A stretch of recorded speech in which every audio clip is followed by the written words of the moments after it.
I'm Menno. I'm from the Netherlands. And here's kind of my story, and some questions will also follow after. So, regarding donor conception, I heard about this when I was 17. However, just before that, this topic was discussed at school, and in the subject of religion, which is pretty broad. It's not only covering Christianity, but multiple religions. And anyway, briefly, this topic was discussed, like donor conception, and I thought about it, and I thought, that might be a nice way to help people. So actually, I decided I wanted to become a sperm donor. And then less than 2 weeks later, we had this kind of family meeting, which was already planned. And that was the meeting where I heard I was donor conceived myself too. And it didn't stop my plans. I just thought, I just go to the clinic, I tell my story. I don't know if it's possible actually, if you're donor conceived, to also become a donor at that time. And then I came there, and at first had to do some other tests, and then finally came the point where they asked me about my health background, and then I could explain my unusual background. And then I thought it was pretty unique because I was the first person with his story at the clinic at that time. But later on, two additional donors who are also donor conceived showed up at the clinic, or at least they found out afterwards. And so the three donors were also donor conceived in one small clinic in Amsterdam, which also means that my story is not unique. And I think it's important to stress this point because more will be there, even if you don't share the story to the donor conceived. They will still make this decision, because I also made decision before knowing to be donor conceived. So I almost told false information, not because I was then about to lie, but because I didn't know the truth yet. So that's kind of the essence of the story, I think, to start with. Okay. So and I think there's enough there for us to dissect a little bit more. So you were 17 when you decided to become a donor. Yes. And shortly after that, so was that the triggering event for either, for someone in your family to then say, wait, Menno's becoming a donor. Maybe it's time we told him that he's also donor conceived? Is that kind of how it went, or was it just coincidence? No, it was okay. Well, coincidence, or maybe, I don't know. I mean, it was very because the family meeting was already planned. So my mother already planned to tell me. And then in the meantime, I decided, and also actually told my mother. So yeah, it was quite strange kind of period. Wow. Okay. So your mother had been planning to tell you this. Yeah. At around the same time where you organically thought to yourself, hey, maybe if I become a donor, that could be helpful to somebody. Wow. Okay. So let's go to that conversation between you and your mother. Let's unpack that a little bit more. How did that make you feel to know that you have different biological roots than what you always probably thought you had? Yeah, my first response was just being surprised. And it doesn't happen very often. I mean, because usually if you're surprised, you're either happy that, oh, wow, you're excited because, it's amazing something happening which you didn't expect.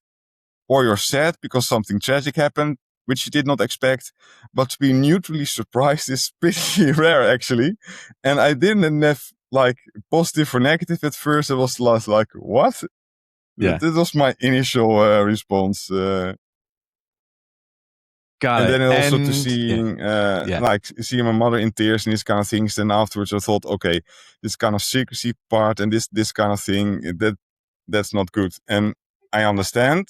Also, the doctor my parents used, he also wrote books about it. Okay. So I deep dived into this and then really kind of studied this kind of doctor. So yeah, I understand also the time period in which secrecy was promoted and the reasons behind it. So I understand it. I don't agree with it, but I can understand it from that perspective that he thought this was the best. Yeah. And what kind of questions did you have for your mother in that moment? Because there was some secrecy, you know, in the sense that you were brought into the world in a different way than you had thought. Um, what kind of questions popped into your mind that you thought you needed answers to in that moment? Yeah, so she briefly explained also about this doctor and how things went. And also, she was also honest that she didn't know certain things. For instance, it was unclear at that time because I also have an older sister. That's also why the family meeting was planned. And she could not have told me earlier just because I told her about becoming donor, because it was already planned. And then my sister was also there. And obviously, we had to hear it at the same time. Okay.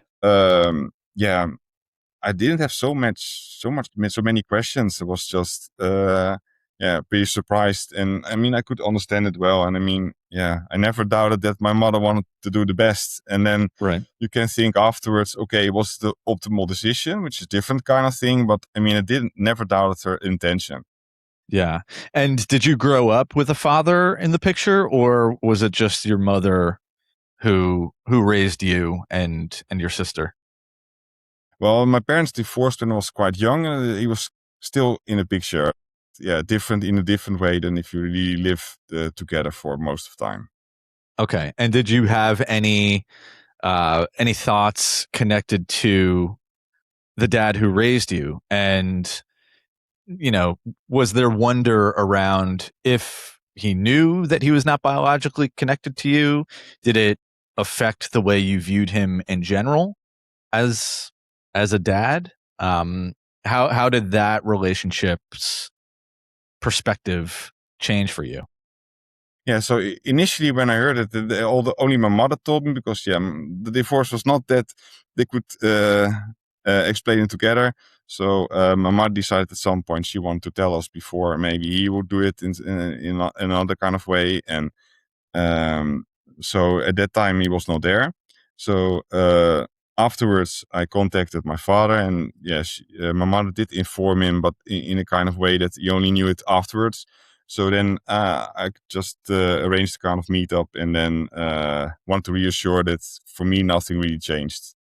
And also then, I also thought it was kind of organically to also mention that I had my plans to become a donor myself too, because then I didn't want this kind of secrecy stuff. So that was immediately clear that also the other relatives, I mean, no secrecy surrounding donor conception both ways. Right. Okay. So you've got the truth out in the open now on your end of being donor conceived. And how does that affect the way you view becoming a donor yourself? Were there things that you experienced as a donor conceived person that then made you think, wait, if I'm going to become a donor, I need to be mindful of things that maybe I hadn't considered before? Were there things that altered your view on what being a donor could look like? Not so much. It was more the emotional kind of part of it, because then, if I would help people, then I would help people like my own parents. So in that sense, it became closer. So that's also one of the reasons, because at that time in the Netherlands, there was a huge discussion about abolishing anonymous donation, because at that time there were still two options available for donors to choose from. So you could either become anonymous, or you could become an identity release donor at the age of 16. So those were the two options. So in that sense, there was a lot of discussion, and this whole discussion led also to a shortage of donors. So then, because I read this kind of thing also in the newspaper, then I decided to, instead of becoming donor as a student, which was my original plan, to do it a little bit earlier on. So in the end, I became a donor at the end of high school. Okay, so you go down the route of actually becoming a donor, and let's stick on that point of identity release versus anonymous. How did your view of that play out from you being a donor, knowing what it's like to be donor conceived? Did you feel strongly one way or the other there? Yeah, I really like the idea of people having choices and get decide for themselves. So I was strongly in favor of becoming an ID release donor, and at that time I could still have chosen the other option as well. But the thing is that as donor conceived, I'm not so interested in my own donor. So Okay. it's not because I understand this kind of perspective. And actually, I was very happy that I could online find all kinds of stories of other donor conceived. Because as donors, I thought it would be useful to have multiple stories of donor conceived, especially those who are interested, to have an idea of how that can look like. I don't know the experience from being interested personally myself in a donor, because I just don't have it. Yeah, so let's stick with that for a little. What do you think is at the root of you not having much curiosity about your donor? Because, I'm obviously donor conceived as well, and I am fascinated by the nature side of the nature versus nurture debate, which, includes having an understanding of the donor, who's the biological father in this case. It sounds like that's not something that that excites you all that much. Why do you think that is? What do you think is attributable to you not feeling the need to explore that part of your story more? Yeah, I think it's a very interesting one actually, because we don't know. We can only speculate actually the reason behind it, because science is not far enough to really determine. But I have a background in science. I also studied biotechnology, so read a lot of articles about DNA. So I'm fascinated by the world of DNA and what's genetic. The thing is that if I have something in common with the donor, then that's not immediately proof that it's genetic. It can also be coincidence, or it can be other factors which have nothing to do with genes, which are just the same. So the thing, yeah. So that's I'm more like this is from a scientific point of view, but it's not like the emotional. I think most donor conceived are looking for the genetic father. They are interested because they care about the person. They also like to see a reflection of themselves, so all kind of things. But they not have the scientific interest in really wanting to know if it's from the donor. I mean, it's more sense, yeah.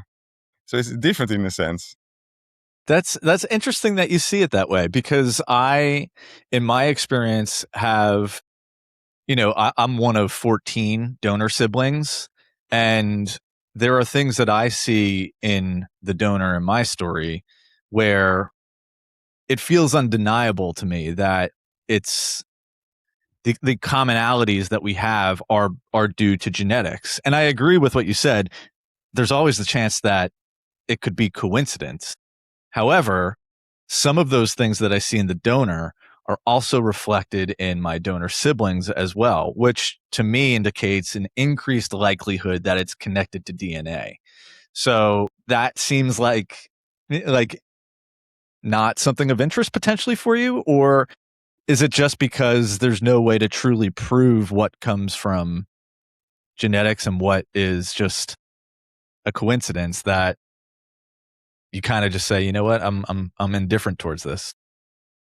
Yeah, I think there's not really a definitive way to prove this kind of thing. But I have to agree.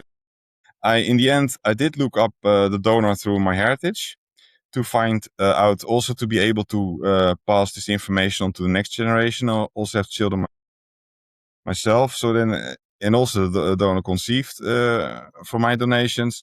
So I want to be able that if they want to know this kind of information, it's nice to have this kind of information to pass this on. So in the end, I did manage to find the donor, and then I do see some striking similarities. So in that sense, the way he describes to being open to contact, yeah, I mean, I see striking similarity between my own, what I put on the donor profile as ID release donor was very similar, just a bit different words, but the essence is the same. But then I also know that, I mean, it can be coincidence. I mean, and I've also heard other donors with similar stories. So, yeah. But then when I see it, it's like, wow, this must be genetic, but it's not Right. really, it's not really Yeah. proof. So, okay, regardless of whether it is genetic or coincidence, what are some of the things that you see in the donor where you're like, ooh, that looks familiar. Like, other than maybe physical resemblances, are there things in his personality or his interests that resonate with you? And you could say, yeah, I have some of that too. Yeah, I do see some other similarities too. I don't know too much about him. Just some basic information, donor profile. But besides his job, he also he also is a cartoonist. So he also makes cartoons, and and I also have my job, and next to that, I am preaching. So I also have this kind of combination of activities, and also like preaching is also requires being creative. Yeah, and I mean, I'm not. Unfortunately, I did not inherit the ability to draw because I'm terrible at that. But sometimes I can, kind of picture in my head, and then I could make up a funny cartoon. The thing is that I cannot draw it, so. But I do see this kind of thing like, okay, well, it makes sense now that I know that he is cartoonist. Yeah. All right. And have you had like what form of communication between you and the donor in your story has taken place? Have you met him in person? Have you had phone call? Is it through text or email? What does that look like?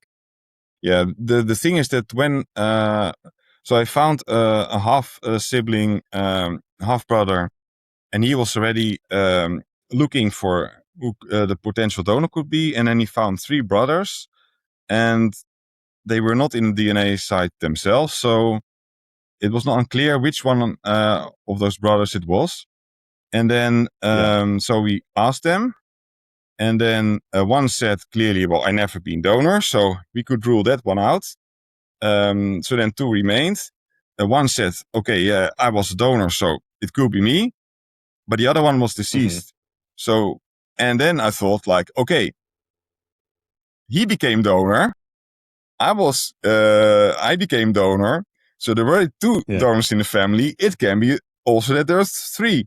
So I was not sure. So, but in the Netherlands, they have this kind of special opportunity for donor conceived to also do a DNA test through the government, and then you can get into a separate register, and that one provided the proof that he was the one, and it was not his deceased brother.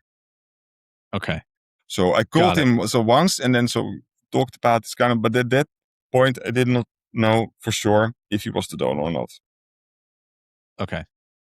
But you called him. Is that what you said? Yeah, I called him once. Yeah. You called him. And what was that phone call like?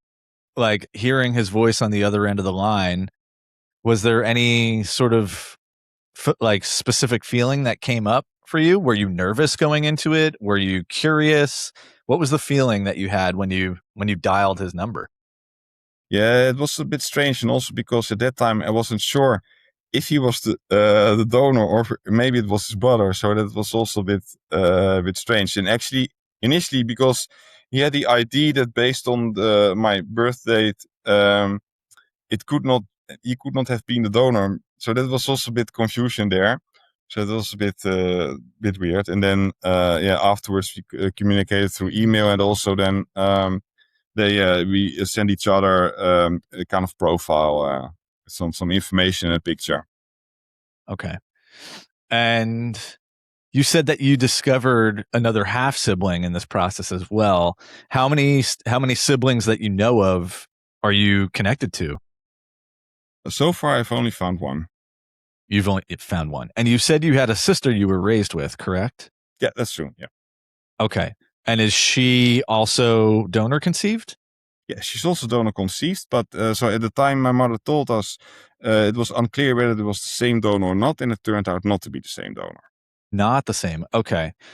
Interesting. So you've both gone down this journey of having your biological identity revealed in a way that was unexpected, but you're not from the same donor. I guess I'm curious what the experience has been like in sharing the fact that you're donor conceived with your sister, but also not coming from the same biological origin. Yeah, well, yeah, doesn't matter too much, and also have a half brother from a few later relationship from mother. So in that sense, yeah, and also just call him my brother. So in that Right. sense, nothing changed so much, and it was just good to know. And then yeah. Yeah. Well, I guess, are there any striking similarities in the way that you and your sister have experienced this, or has she viewed it in a different light in certain ways? Like, how do you find yourselves either aligning with each other or having different ways of viewing the whole experience? What does it look like? Yeah, she's more into contact, also with half siblings and the donor. I think was already. No, she didn't really have contact with. I think he already deceased, Okay. but she's involved in contact with the half siblings. Yeah, from time to time. Yeah. Okay. Got it. And then with your one half sibling that you've found, have you connected with that person at all? Have you spoken to them? What does that look like? Yeah, but only a little bit, and then in the beginning a little bit, and I think one video call or something. But he also lives quite far away, and then yeah. Okay. And how does that factor make you feel, knowing that there's another biological connection out there? Is that something that you are more curious about? Do you feel like you'd like to know more, or are you satisfied just knowing that the person exists and they can contact me if they want to? Like, where do you fall in terms of how you feel about all of that?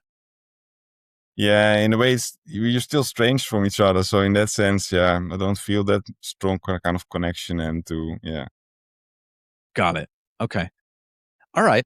Well, let's shift back to your your being in the position of being a donor yourself at this point. And I don't know if you mentioned this. Do you know how many biological children you have out there that came from you being a donor? Yeah, it's like 25. 25. Okay. So a decent amount there. Now, you mentioned that you like the idea of identity release. Are Mhm. these biological children of the age where they've been able to contact you yet, or are they still too young for that? Yeah, the thing is that I don't know the age of them, but I made a kind of estimation because I started to being donor at the age of 18. They have this kind of period in which the sperm needs to be frozen to do the STD testing to make sure that when it's released, it's safe. So and you also have the pregnancy of about 9 months. So I calculate a little bit. So I think around 20 of my age, then the first got born. So, and I'm 45. So, yeah, I guess the some of them have passed the age. They can directly contact me kind of through the register. And Yeah. alternatively, if they're still younger, they could obviously still do a DNA test because I'm in my heritage. So they can also find me that way. Right. Okay. So some of them at least are of the age where they absolutely could reach out to you. And has that happened? Have any of No, none zero. So I also of them? want to, Well, maybe okay. this is kind of also kind of ironically, but it could also be like their disinterest is just like my disinterest, and it could be inherited.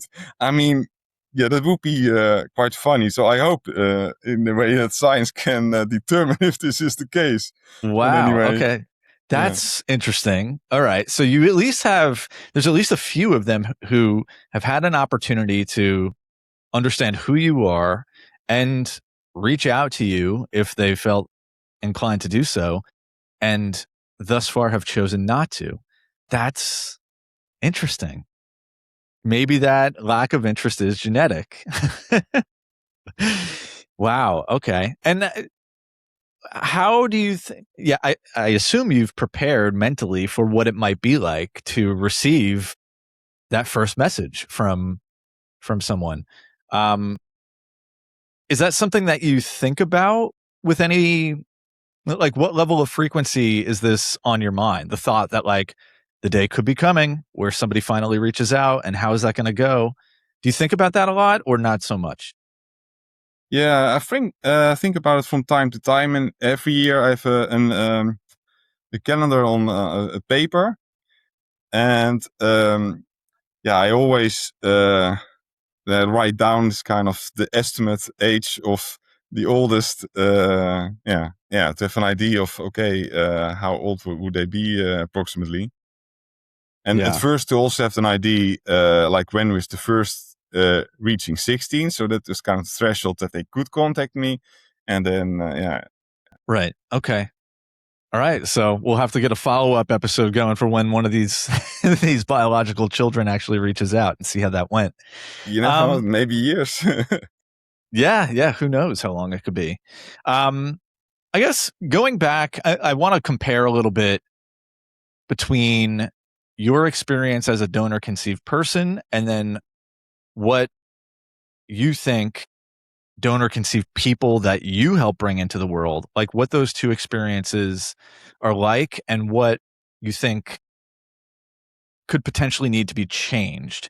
And I guess what I'm trying to say is there anything in your experience as a donor conceived person where you thought, man, this is pretty challenging. Like I'm struggling with this, that you thought, okay, if donor conception is going to be a thing, we need to be mindful of not putting future donor conceived people in the same position. Mm-hmm. You get what I'm trying to go for there? Like, yeah. Okay. Is there anything that comes to mind when you think about like what you went through and now also you being a key part of the equation towards helping others come to life this way? Yeah, I think there's two things which pop up. One is more personal, which affects also me, and that's secrecy, because the secrecy, like it causes a lot of stress, and this can be avoided. So it's better actually for all involved to become open and share things, and then the parents can get used to it, and then they also can progress. If they're the non-biological parent, the non-genetic parent, then they can also grieve and take time to share it over and over, so it will hurt less, and they can get used to this kind of thing, instead of just putting it in a box and kind of you're not allowed to talk about it, because the doctor was very strict about it, and it made sense, because if you want to make something secret, you can't share it with anyone, because if you tell it to your own parents or you tell it to someone, then they will probably also tell it to someone, and in the end you cannot control it anymore. So that's the whole idea was, and he was super strict on that. So he even made this kind of trick question, and he asked them, how did your parents respond to the infertility? And then if they responded either well or not so well, didn't matter. I mean, they talked about it, so they were I'm not going to help you. So that was this kind of doctor kind of thing. So it was really, especially with this doctor, he was really focusing on like, you have to keep the secrecy, But that's the negative impact of that, is that my father didn't really process it very well. Right. So then that comes, even now he's kind of still having to deal with this kind of things. Yeah. And I cannot help him with that. So in that sense, you pass the burden on to the next generation. You create this kind of messy kind of situation. So that's one thing. And the other thing is that I strongly believe that donor conceived should be able to have contact with donor if they want to. That's also why I chose ID release. But actually, that's not even good enough if I look back, because ID release now requires you to be 16. In some countries, it's even different, but 16, but why 16? If they're 10 and they're interested, why should they have to wait? It doesn't, in hindsight, it doesn't make sense. Yeah. The whole discussion at the time was anonymous versus non for ID release. So I thought, okay, I choose the better option. But if you look back, then I think, it could be even better just by removing this requirement, because it doesn't really make sense, to be honest. Right. Okay. And I think you also mentioned you have children that you've raised yourself. Is that correct? Okay. And then as far as your immediate family goes, with your children and your partner, if they are still in the picture, are they fully aware of the fact that you have all of these donor conceived offspring out there and that someday they could reach out and become part of your lives in some way? Well, the oldest is 9, and I also have a son of 8. So sometimes also have this kind of books, and so sometimes I refer to it. I don't know how really aware they are of it. But yeah, from time to time, it's I do share this kind of story because I hope that one day, they will understand more, and then they cannot say, okay, but this time was really like, oh, now he told me something shocking. No, I told it multiple times. Yeah. Okay. And your children's mother, are they in the picture or? Yeah, well, we split up, so but yeah, we still to communicate and parent as well as possible together. Okay, got it. All right. So your children who you've raised to some degree are aware that there's others that are out there that could show up someday. Okay. Going back to your own mother and that moment where she revealed the truth to you, have you noticed after this was all brought out into the open, have you noticed any changes in the way that your relationship with your mother then evolved into? Or did things sort of stay the same afterwards? How did the truth coming to light affect your relationship with her? Yeah, I don't think it changed a lot. I mean, I could understand why she made the decision to have this kind of secrecy, and I'm glad that it's over. And we can talk about it easily, and it's not such a it's Right. never become a taboo topic. So it's just it's just something which is in that sense it's done. The thing is that if you look back at that moment, it was like to see my mother in tears, which I think for all about stress, which makes sense, but it was all avoidable if there was no secrecy. But I also understand why they chose secrecy, because the doctor also believed in this kind of secrecy. And his idea was also that in contrast to, for instance, adoption, because he wrote about all these kind of things too. And in adoption, you can't keep it secret, because a lack of a pregnancy, people will notice that. So you cannot, even if they look similar, you cannot keep that secret. So it should be open. So in that sense, but if you can keep it secret, that his idea was then children can never suffer from it, because if they don't know it, how can they suffer? Yeah, and that's just too simplified thinking. Mm-hmm. Got it. And then on a general note, I've asked this to other guests in the past, and I think I'm particularly curious what your answer is here. What do you mentioned that I forget if this was recorded in the beginning, but I know that you've spoken about your story openly before. What would you say was the motivating factor for you to reach out to me and say, "Hey, I want to put my story out there in this sort of way"? Like what was the driving force behind that? Why did you feel called to participate in this? Yeah, I mean, many stories are out there, but not enough, I think, that of the double kind of involved. And I'm one of the kind of the double involved, not the only kind. But I think it's important that the parents, they realize that their donor conceived will grow up. They become adults. At some point, some of them will become donors.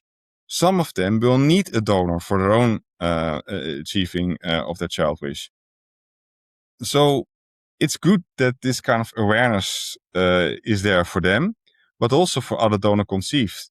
Maybe at the time, I didn't know, like, can I become donor as donor conceived? I didn't know that. So I went to the clinic with, I don't know. So I thought, okay, the experts at some point at the clinic, they have to know, but I have no clue.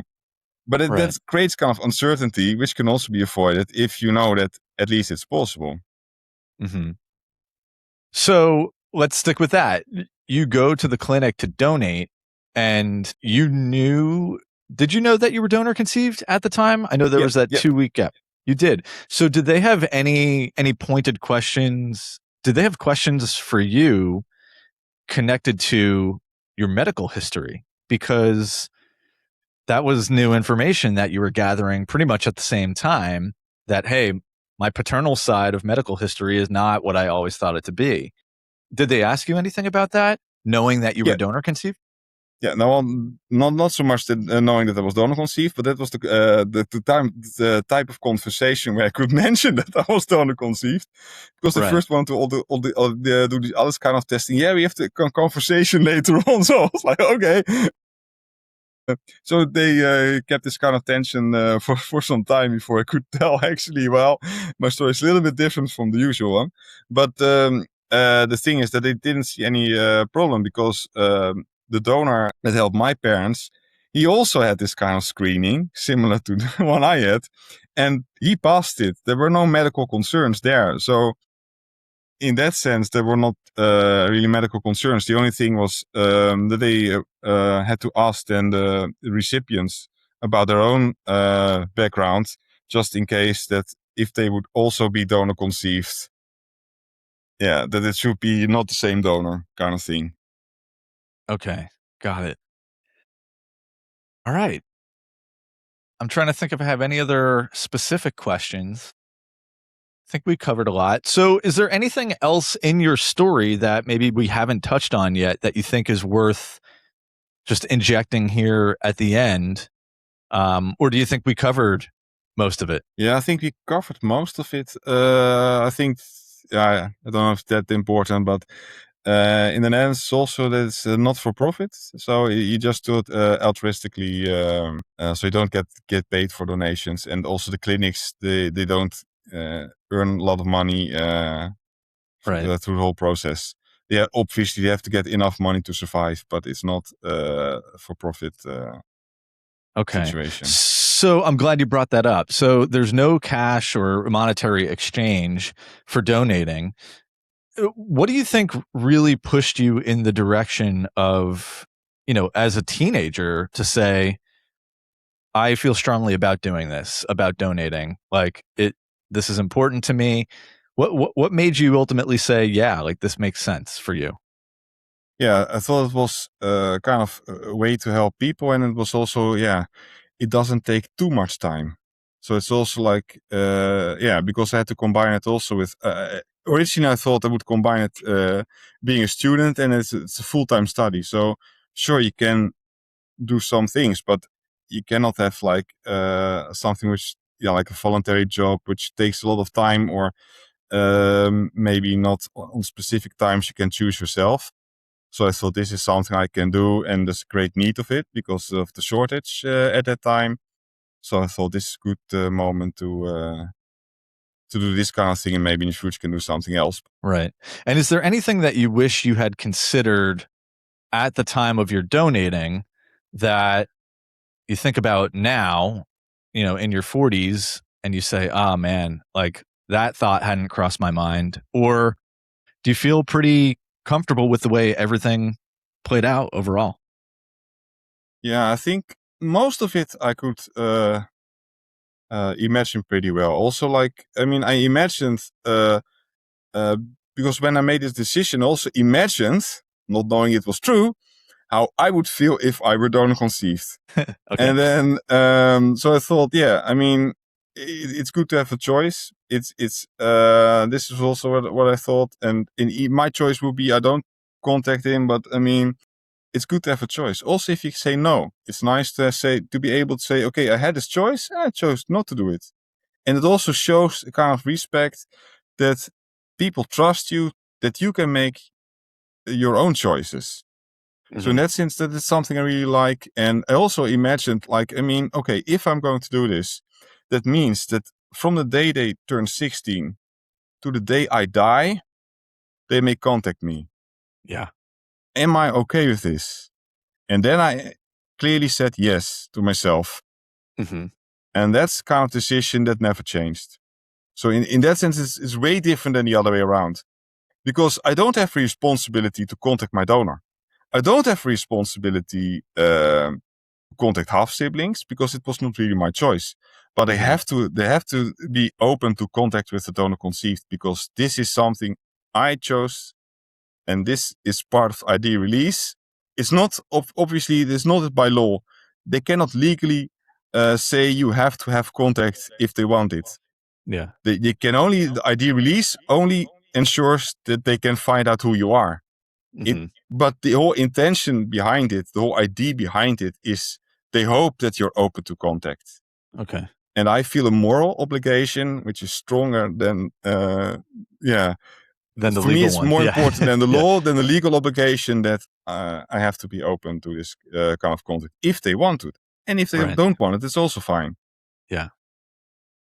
All right. Cool. I like that. Any closing thoughts? Just final messages that maybe you want to put out there to anyone who might be listening to this? Or do you think we're at a good point to wrap it up? Well, I think that other donor conceived consider to becoming donor, I hope they can. I mean, I think it's always good to be honest to the clinic. And then they can judge if it's possible or not. It may also depend on the region and how small or how big the population is regarding the risk assessment. And also, it can help if you know who the donor is. Maybe then you can also provide immediately the medical history directly. Yeah. That would be nice. And I hope also, but that's, I don't know how big the chances are, but I hope also that clinics can see the advantages of being open and ending this kind of anonymous kind of craziness. Because now with DNA testing, secrecy, you can try to keep a secret, but DNA testing can reveal it anyway. Right. So you can avoid so much messiness if you just embrace, the kind of the reality of how it is. Even you don't even have to think about how you want the world to be. I mean, just look at the facts, and DNA testing is here to stay. So I think that's the most. And if you but then you can also see the advantages, because some of the donor conceived, they want to become donor. I'm not unique, and that's also something important to realize. I'm not the only one out there who thinks like this. So maybe then 20 years later, they're one of the donor conceived he helped as the clinic. They come back to become donor. So it's also, even if you look only for profit, and I'm not so cared about financial profit, but even if you look at it from that point of view, even then it makes sense to try to be more open and about it. Yeah. Openness and transparency. I think those are the themes that keep coming up in all these discussions that we have. So I'm glad that that's part of the equation in your case as a donor, because that's where we run into issues where we don't have the openness and transparency that we feel we're entitled to. So I'm glad you're stepping into that role with the right mindset and the experience of having been donor conceived yourself. So that all makes sense to me. That's all I got. Thank you for hopping on here with me and for opening up in this way. I know, no matter how many times you share your story or come on a platform like this, it's always an act of courage and bravery to put the truth out there, so vulnerably. So thank you for being part of this and lending your story to the podcast. I'm going to hit stop because it does take a second for this to upload. The video will continue though.